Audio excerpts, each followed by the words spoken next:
Eto, mainit na balita mga idol.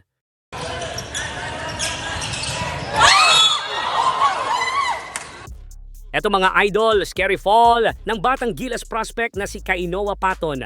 Nakuhanan sa video sa isang tournament na inorganisa ng SBP sa Las Vegas. Lagay ni Kainoa matapos ang scary fall nito, silipin. Pero bago yan, like and subscribe lang mga idol para sa latest basketball news and highlights. Eto mga idol, kakapasok lang ng balitang to kaninang umaga dahil nagtamo ng injury ang batang Gilas prospect na si Kainoa Paton sa isang event na ginaganap ngayon sa Las Vegas sa US.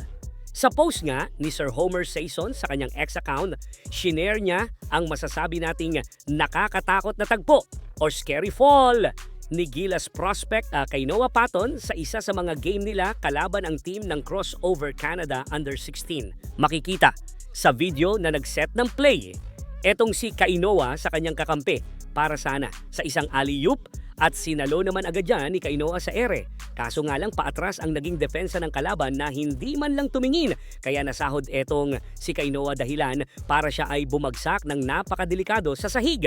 Kitang-kita kung paano nag-bend ang katawan ni Kainoa pabagsak sa flooring ng court sabay tumama ang kanyang mukha mismo sa flooring. Matapos nga niyan ay namilipit na sa sahig etong si Kainoa bago siya inilabas sa court para tingnan ng mga doktor at tinuloy pa din ang game nang wala si Paton.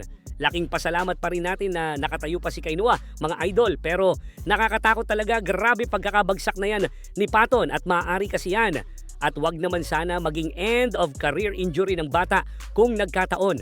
Pagdasal lang natin na hindi ganun kalubha ang natamong injury netong si Kainoa.